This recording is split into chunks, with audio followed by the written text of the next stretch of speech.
Good morning. The last time we spoke, I talked about morale. Well, today it's going to cover improving morale. It's a bit windy today, a bit cold, but the sun keeps popping out, and I think the rain is due for this afternoon. So that's all good. Improving morale. I've got notes again. Because I'm an old person, I can't remember everything off the top of my head. When I do think about these videos, I do make notes. So, improving morale. Initially I wrote education. That implies going back to school and sitting in a classroom, listening to somebody else tell you what to do. I've changed that to learning about the risks, hazards and dangers and information about the route you're going to be taking. Educate yourself by learning, watching videos, reading guidebooks, listening to podcasts. Wherever you get your learning from, see if you can get as much information as you can. So the next improving morale is food and drink. Now I'm going to cover this in a later video, but eat the food you enjoy eating. Don't compromise in that. The only compromise really is going to be weight and your ability to carry it. But we'll come back to that. Comfort. Now, originally I put luxuries, but I've come back to thinking the better word is comfort.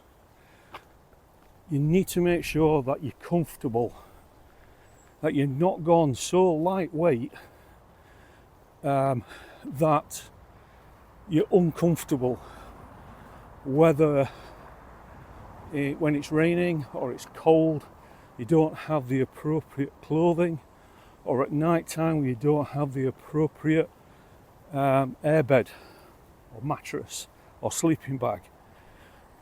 You don't have the correct food that's going to keep you warm at night. You don't have comfort drinks, comfort breakfasts. Okay, again, we'll come back to these later on. Safety. I'm going to do a separate video on risk management and keeping ourselves safe. Friendships. Are you hiking with friends? Are they good friends? Or are you out solo and you've met another solo or a couple that you're happy to hike with? They're friendly, reliable and knowledgeable and safe to be with. Celebrating your achievements, very good for morale.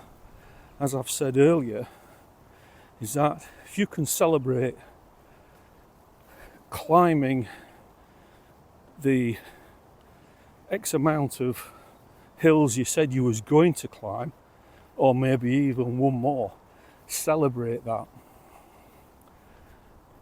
And if you've reached a milestone, 100 miles, celebrate that. It's all keeping the morale up. Routine and stability.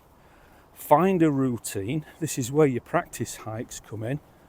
Find a routine that you like doing.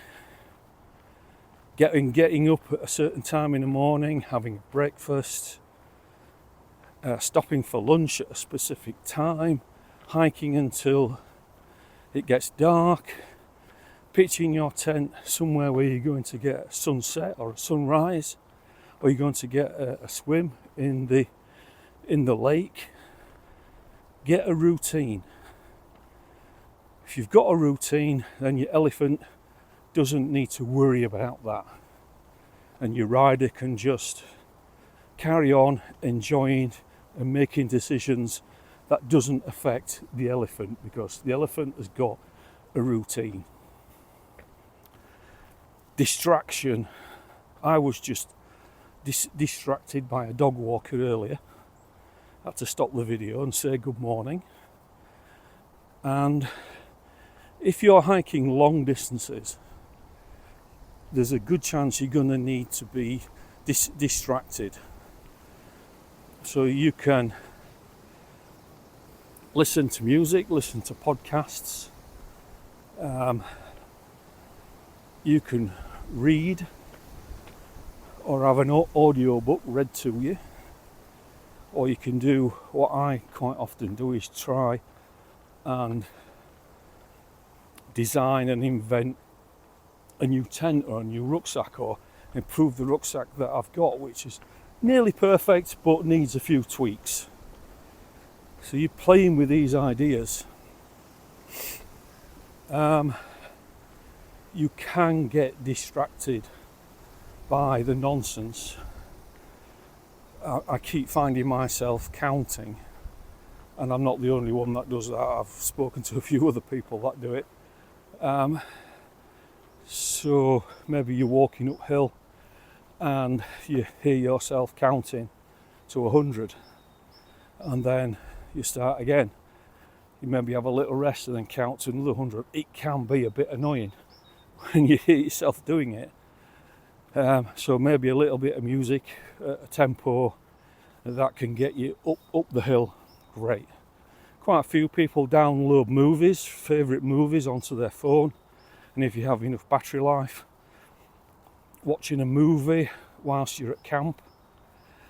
A lot of people also make documentary videos, so they're going through the videos that they've made during the day. Long distance hiking, certainly something like the John O'Groats Land's End, or something that involves quite a lot of mundane transferring from one mountain range to another, say across the Midlands, where you're on a canal towpath, or you're on a narrow lane, maybe up in Scotland, where you need to transition from one area to another, and it may be 2 days walking on a road. You need to be distracted. You need to keep one eye open and one ear open for traffic, but if you can distract the mundane, you'll find the days easier to cope with. So, being in nature. Most people love being in nature. A lot of people, when they go on a long hike, they're really interested in the birds, what's around them in nature, and want to sit and absorb all of that. If you can get somewhere near understanding the nature that you're going to be walking through, the natural environment you're going to be walking through, then you're going to find things a lot easier. And what you also need to do is focus. To keep your morale up, you need to focus on what you're doing. You're climbing that hill, you need to get to camp by a certain time. Tomorrow is a different day. You've got the end goal, but you've also got today's goal. You've got the goal within the next hour or two before lunch.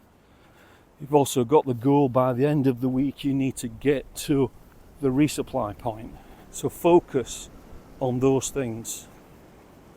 It's a way of life, it's not a holiday. Thoughtfulness.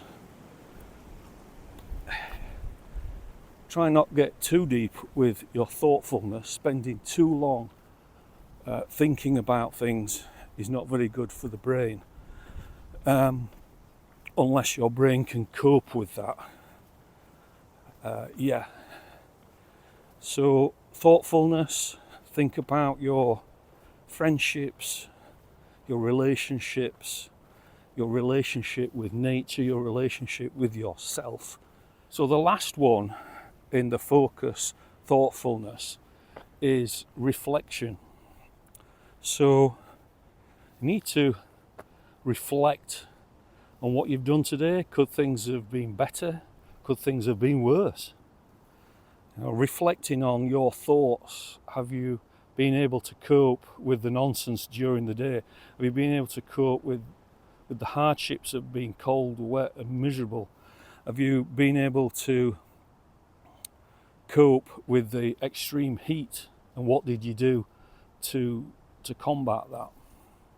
So write things down, make a little video of it, write things down in notes on your phone, take a pad of paper and a pencil and write down your reflections and what you thought about it and how you could improve. Okay, so quite a lot of that has led us on to other things, and in the next one I want to talk about dangers, hazards and risk, and how we can manage those things to make our life a lot easier and a lot safer. Okay, until the next time, happy hiking.